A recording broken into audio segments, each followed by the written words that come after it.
I sold my house in January. I just realized that I was spending all this money to maintain, a certain kind of lifestyle, and that was getting in the way of me having time and money to spend on doing what my real passion is, which is traveling. I just noticed as I started selling all my things and downsizing that it was like this weight lifted off me, and I'm so much happier now and more content with relatively few possessions. And of course, being in a van and traveling around and living out of a van forces that on you. But it was something I was already ready for, and so the whole kind of transition to living out of a van came very natural.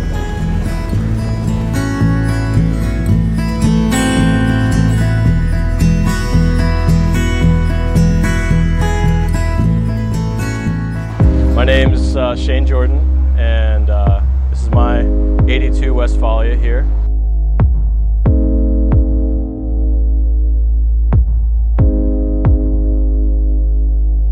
I've always been into cars, and for a while when I was younger and making good money, I decided to check out classic cars. And I wanted to do it as cheaply as possible, so I bought an old Volkswagen Beetle.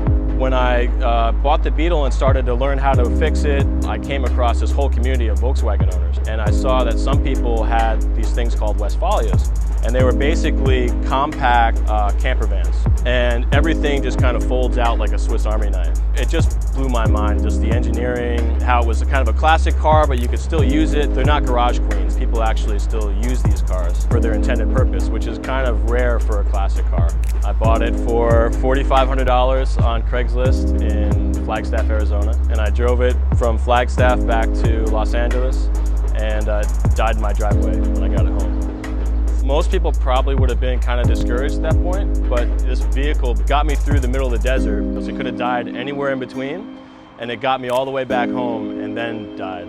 So it was kind of like an instant bond between us. Like, yeah, this thing broke, but it broke in my driveway, so we were friends after that. Yeah. The culture is definitely one of the coolest things about having one of these. This is a ticket to like a whole community of people.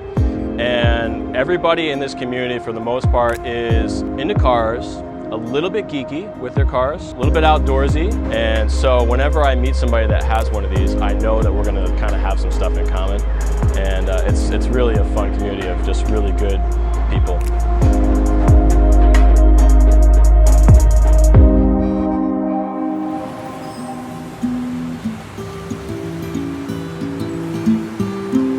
Living the van life is having the freedom to take yourself, all of your things, and your home with you to all the amazing places that you've always wanted to go to. The classic American road trip is mom and dad throw the kids in the van and take off for Yellowstone, right? That's like, or Yosemite, or one of the big national parks.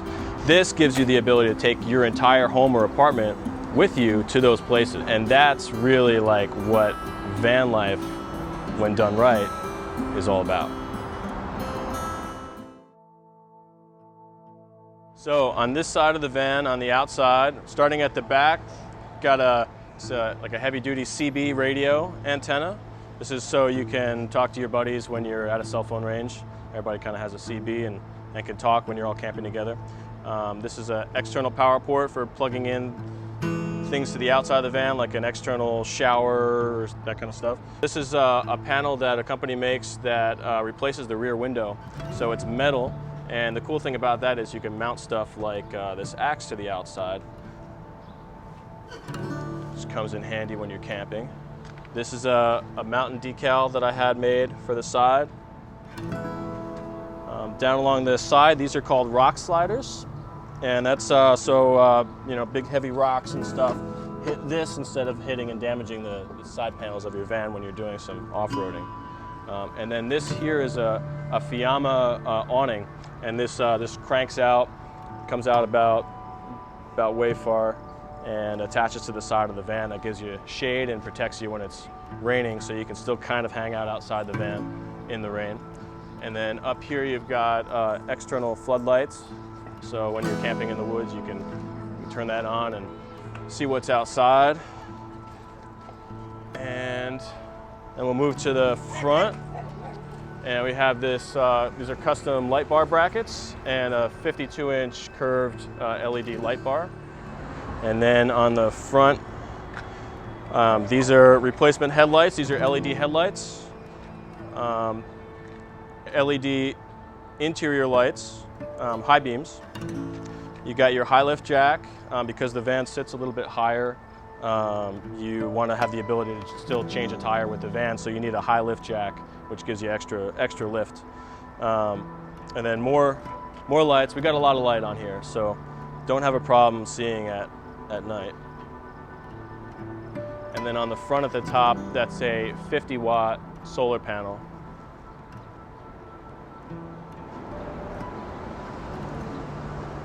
And then on this side, I had a custom compass decal made for there.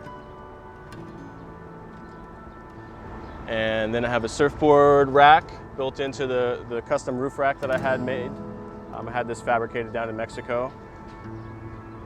Another floodlight, ladder for getting up to get the surfboard down, and then up top,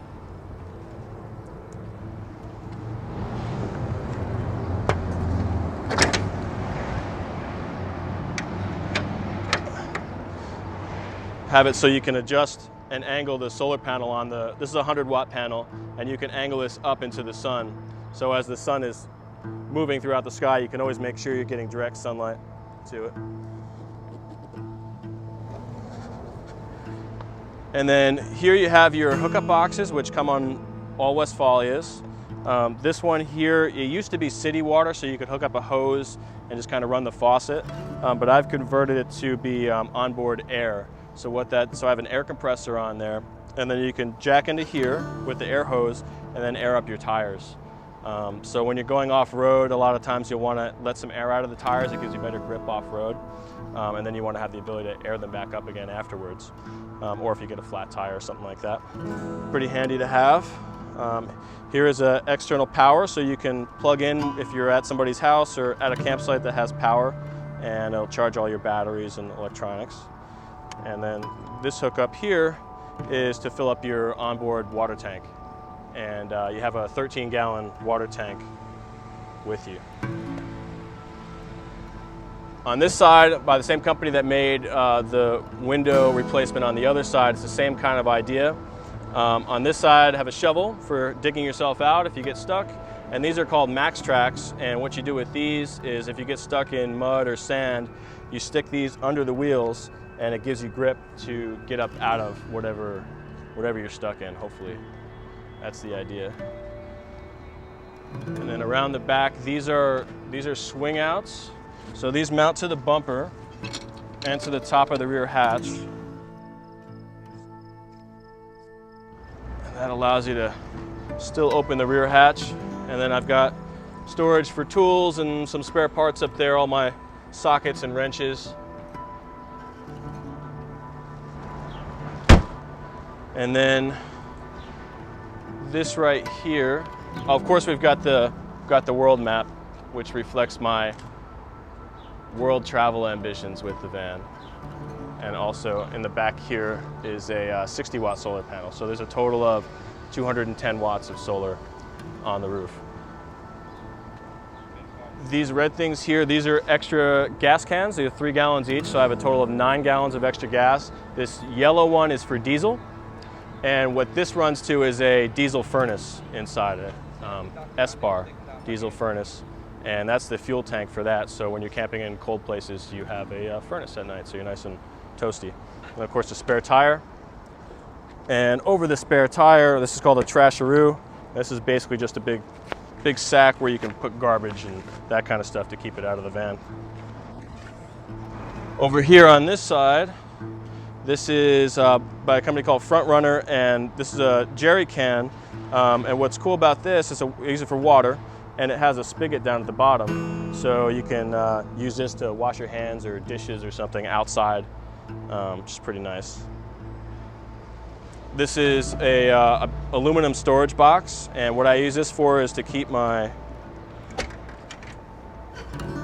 well, a little bit of an angle so it's coming open, but this is where I keep a lot of my tools with me and some spare parts. And then I use the top for my firewood. So I've always got some firewood with me. And now let's continue on the inside. So coming inside the van now, start right here. This is your porta potty here. So if you're, try not to use that, but if you're in a place where, like a city for example, and all the stores are closed where you normally go and use the facilities, you have that as an emergency backup, which is pretty nice. Also use it for storing a lot of the, some of the curtains and that kind of stuff. Behind here is, behind the front passenger seat, it's called a catch-all. A guy made this in Guatemala when he was traveling to South America.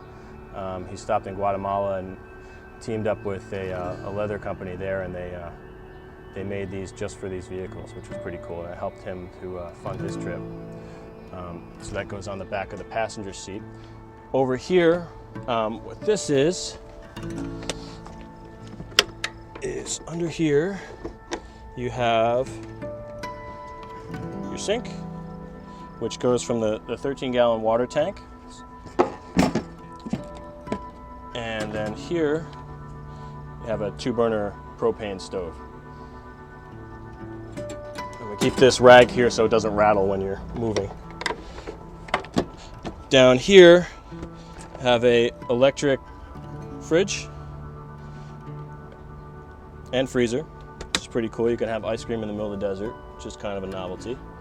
And then down here, this is storage. We keep a lot of the pots and pans. And up here is like the cutlery drawer. Up here is a custom spice rack that I had made for it. Or keep different things. Nothing really too interesting. Custom LED light strip down here. Back here is use these as like the pantry and food storage, dry food, in these 2 drawers.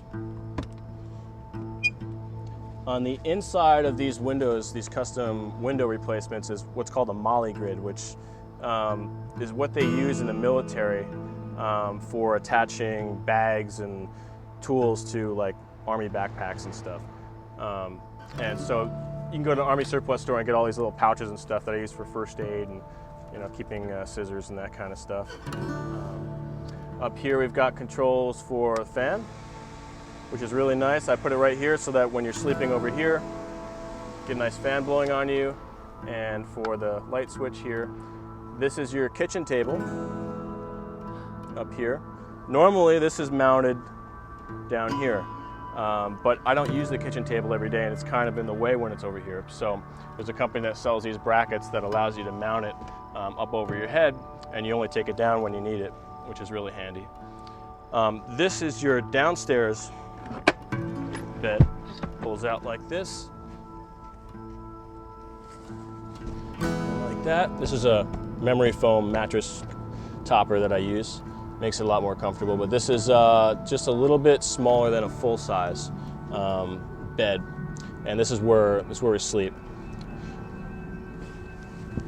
Back here, these are sliding cabinets. This is where I keep a lot of my clothes, and also up here is where a lot of clothes are stored. Underneath the bench seat, have a 100 amp hour lithium deep cycle battery. This is what powers all the camping electronics. So when you're parked and the car's not running, everything is running off of this battery, so you don't run down your main battery. So the last thing you'd want is to be camping somewhere in the middle of nowhere and then not be able to start your car afterwards because you ran the battery down. So, and then here we have a 12-inch subwoofer.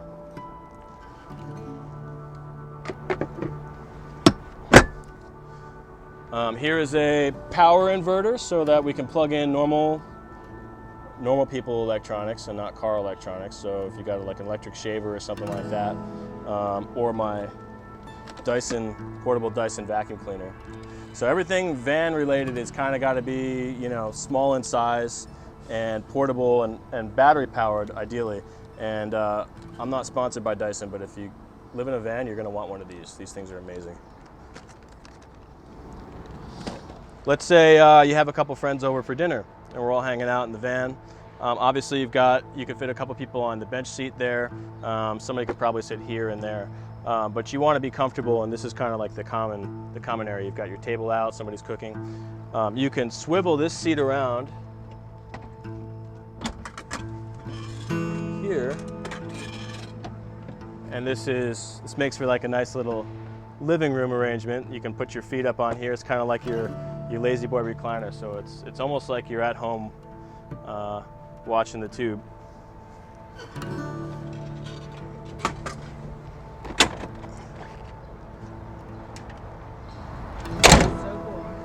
This here it's a steel storage box, and it's super heavy duty and secure, and this is where you keep a lot of your valuable electronics and laptops and stuff. One thing that people are concerned about when they're living out of a van is somebody breaking in and stealing. You can't necessarily prevent that. You can do the best you can to secure the van, but once they're inside, you can make it a lot tougher for them to get your valuables, like your laptops and iPads and stuff, by putting them in something like this. And of course you can get through anything with enough time, but you're going to have a heck of a time getting through this heavy-duty steel lockbox. And it also has a couple handy cup holders in the front. That's my CB radio there. And then let's move up to the dash. So on the passenger side up front, you've got this handy, I love this, even though I don't use it that much. It's like a little map desk that flips out. You can also put a laptop there, which is pretty cool. I've got this little plant that I keep with me, try to keep them alive best I can. So far, I seem to be doing a pretty good job. These are cup holders that flip out. Of course, you got your cigarette adapter to keep your iPad charged. And up here, got these little flexible lights. So if you're reading at night in your lazy boy recliner, you've got a little light that goes on you and your book. And up top, I had all this reupholstered and carpeted. And the cool thing about that is that you can use these handy dandy Velcro pockets for sticking whatever in your gum or lipstick or chapstick. On the inside of the door, this is all custom made. Replaces what was here originally, which was kind of cardboard, and I've added all these storage pockets on the door.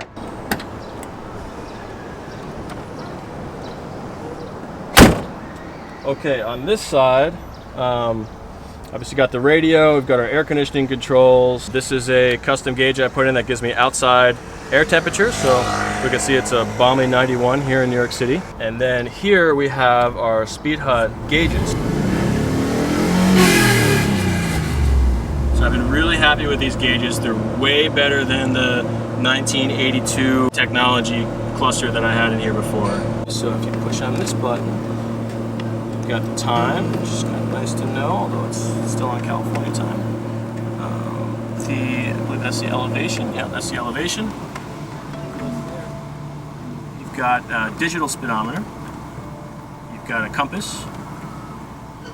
You've got your maximum speed. I definitely did not hit 106 miles an hour. 0 to 60 time. Also does not apply to a Vanagon. This is one of the slowest vehicles ever made, so I do not use that. Quarter mile, another thing I will never use in this van, but if you have a really fancy sports car, that would be kind of cool to have. And then of course your trip gauge. One of the interesting things about this vehicle that makes it kind of unique and special is that it's rear engine. So Porsches, most Porsches, and a lot of the old Volkswagens, I think almost all the old Volkswagens, Bugs and buses have their engines in the back. Most cars obviously have their engines in the front, so that's kind of something unique and different about these. And one of the things that I like about this van is how kind of quirky and different the design is. So this is how you get to the engine. This does not have a stock Volkswagen motor in it, and what a lot of people do when they're souping up these old Vanagons is they do an engine swap on them, either diesels or Subaru motors like this one. The stock motor that I had in here put out 67 horsepower. This one puts out about 165 horsepower. It sounds pretty cool. This funny looking thing is a fire suppression device.